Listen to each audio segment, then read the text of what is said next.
നമസ്തേ. ഈ വരുന്ന ഫെബ്രുവരി 26 ശിവരാത്രിയാണ്. ശിവരാത്രി വ്രതം എടുക്കുന്നത് എങ്ങനെയാണെന്നാണ് ഇന്ന് പറയുന്നത്. എത്രയോ നാളായി വ്രതം അനുഷ്ഠിക്കുന്നവരുണ്ട്. നിങ്ങളുടെ അറിവുകൾ കമൻ്റായി പറഞ്ഞാൽ മറ്റ് വ്രതം നോക്കുന്നവരുടെ സംശയം മാറാനും സഹായിക്കും. ഒരുപാട് പുണ്യം നിറഞ്ഞ ഒരു ദിവസമാണ് മഹാശിവരാത്രി. അതിന് പുറകിൽ ഒരുപാട് കഥകളുണ്ട്.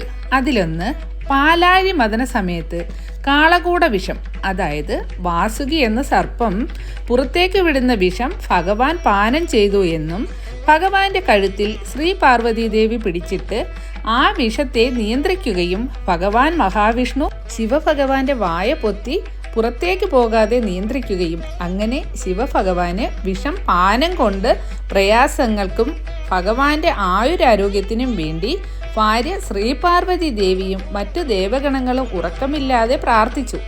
ഇതാണ് ശിവരാത്രിക്ക് പുറകിലുള്ള ഐതിഹ്യം. ശിവരാത്രി വ്രതത്തിനാണ് ഏറ്റവും പ്രാധാന്യം. 3 ദിവസമാണ് ഈ വ്രതം എടുക്കേണ്ടത്. ശിവരാത്രിയുടെ തലേന്നാളും ശിവരാത്രിയുടെ അന്നും ശിവരാത്രിയുടെ പിറ്റേന്നാളും. ശിവരാത്രിയുടെ തലേന്നാൾ ബ്രഹ്മമുഹൂർത്തത്തിൽ ഉണർന്ന് ദേഹശുദ്ധിയൊക്കെ വരുത്തി അടുത്തുള്ള ക്ഷേത്രമുണ്ടെങ്കിൽ അവിടെ പോയി തൊഴുക. അവിടുന്ന് കിട്ടുന്ന പ്രസാദവും കഴിക്കാം. ക്ഷേത്രത്തിൽ നിന്ന് പുണ്യാഹം കിട്ടിയാൽ വീടൊക്കെ നന്നായി ശുദ്ധിയാക്കിയ ശേഷം അവിടെയെല്ലാം തളിക്കാവുന്നതാണ്. ഭക്ഷണം 3 ദിവസവും നിയന്ത്രിക്കണം. 2 രീതിയിൽ ഭക്ഷണം കഴിക്കാം, ഒരിക്കലായും ഉപവാസമായും. ഒരിക്കൽ എന്ന രീതി ശിവരാത്രിയുടെ തലേന്നാൾ ഒരിക്കൽ അരിഭക്ഷണം കഴിക്കാം. ബാക്കി 2 സമയം പഴങ്ങളോ ഭഗവാന് നേദിച്ച പ്രസാദങ്ങളോ കഴിക്കാം. ശിവരാത്രി ദിവസം പൂർണ്ണ ഉപവാസം എടുക്കുക. ഇതാണ് യഥാർത്ഥത്തിലുള്ള വിധി. ആരോഗ്യ പ്രശ്നമുള്ളവർക്ക് 2 ദിവസവും ഒരിക്കൽ എടുക്കാവുന്നതാണ്.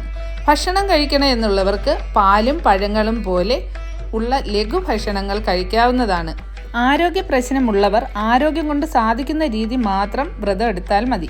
3-ാം ദിവസം ഭഗവാന്റെ ക്ഷേത്രത്തിൽ നിന്ന് കിട്ടുന്ന തീർത്ഥം കഴിച്ച് വ്രതം അവസാനിപ്പിക്കാവുന്നതാണ്. ശിവരാത്രി ദിവസം പരിപൂർണമായും ഭഗവാന്റെ ചൈതന്യം നിറഞ്ഞു നിൽക്കുന്ന ദിവസമാണ്. അതുകൊണ്ട് എപ്പോഴും ഭഗവാന്റെ നാമങ്ങൾ ജപിച്ചുകൊണ്ടിരിക്കുക. ക്ഷേത്രത്തിൽ പോകാൻ കഴിയുന്ന സമയത്തൊക്കെ പോകുക. എത്രത്തോളം പ്രദക്ഷിണം ചെയ്യാൻ പറ്റുമോ അത്രയും പ്രദക്ഷിണം ചെയ്യുക. ഭഗവാനെ നമസ്കരിക്കുക. പിന്നെ എപ്പോഴും പറയുന്ന പോലെ നാമങ്ങൾ ജപിക്കുക. ശിവസഹസ്രനാമം, ശിവാഷ്ടകം എന്ന് വേണ്ട ഭഗവാന്റെ ഏത് നാമമാണോ അറിയാവുന്നത് അത് ചൊല്ലിക്കൊണ്ടേയിരിക്കുക. രാത്രിയിൽ പുരാണ കഥകളൊക്കെ കേട്ട് ഉറക്കം ഒഴിയുക. സത്സംഗവും പുരാണ കഥകളും കേട്ട് ഉറക്കം ഒഴിയുക. അതേപോലെ തന്നെ വെറുതെ ഇരുന്ന് ഉറക്കം ഒഴിയാതിരിക്കുക. സൽചിന്തകൾ മാത്രം മനസ്സിലേക്ക് കൊണ്ടുവരിക. ശിവപാർവതിമാരെ എപ്പോഴും മനസ്സിലേക്ക് കൊണ്ടുവരിക. ഇങ്ങനെ ശിവരാത്രി വ്രതം എടുക്കുന്നത് മംഗല്യഭാഗ്യം, ആയുരാരോഗ്യം, സന്താന സൗഭാഗ്യം, വിദ്യാപുരോഗതി, ഇങ്ങനെ എന്താണോ ആഗ്രഹിക്കുന്നത് അതെല്ലാം നിങ്ങളുടെ ജീവിതത്തിലേക്ക് ഭഗവാന്റെ അനുഗ്രഹം കൊണ്ട് വന്നു ചേരും. അതുകൊണ്ട് ഈ വരുന്ന ശിവരാത്രി വ്രതം സാധിക്കുന്നവരെല്ലാം എടുക്കുക.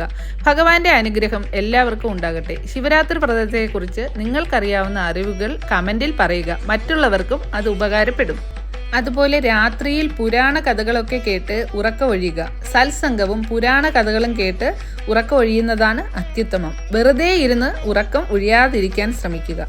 സത്ചിന്തകൾ മാത്രം മനസ്സിലേക്ക് കൊണ്ടുവരിക. ശിവപാർവതിമാരെ എപ്പോഴും മനസ്സിലേക്ക് കൊണ്ടുവരിക. ഇങ്ങനെ ശിവരാത്രി വ്രതം എടുക്കുന്നവർക്ക് മംഗല്യഭാഗ്യം, ആയുരാരോഗ്യം, സന്താന സൗഭാഗ്യം, വിദ്യാപുരോഗതി, ഇങ്ങനെ എന്താണോ ആഗ്രഹിക്കുന്നത് അതെല്ലാം നിങ്ങളുടെ ജീവിതത്തിലേക്ക് ഭഗവാന്റെ അനുഗ്രഹം കൊണ്ട് വന്നു ചേരും. അതുകൊണ്ട് ഈ വരുന്ന ശിവരാത്രി വ്രതം സാധിക്കുന്നവരെല്ലാം എടുക്കുക. ഭഗവാന്റെ അനുഗ്രഹം എല്ലാവർക്കും ഉണ്ടാകട്ടെ. ശിവരാത്രി വ്രതത്തെക്കുറിച്ച് നിങ്ങൾക്കറിയാവുന്ന അറിവുകൾ കമന്റിൽ പറയുക. മറ്റുള്ളവർക്കും ഉപകാരപ്പെടും.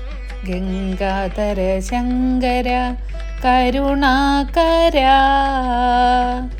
മമ ഭവസാഗര താരക ഓം ശംഭോ ശിവ ശംഭോ സ്വയംഭൂ ഓം ശംഭോ ശിവ ശംഭോ സ്വയംഭോ ഓം ശംഭോ ശിവ ശംഭോ സ്വയംഭോ.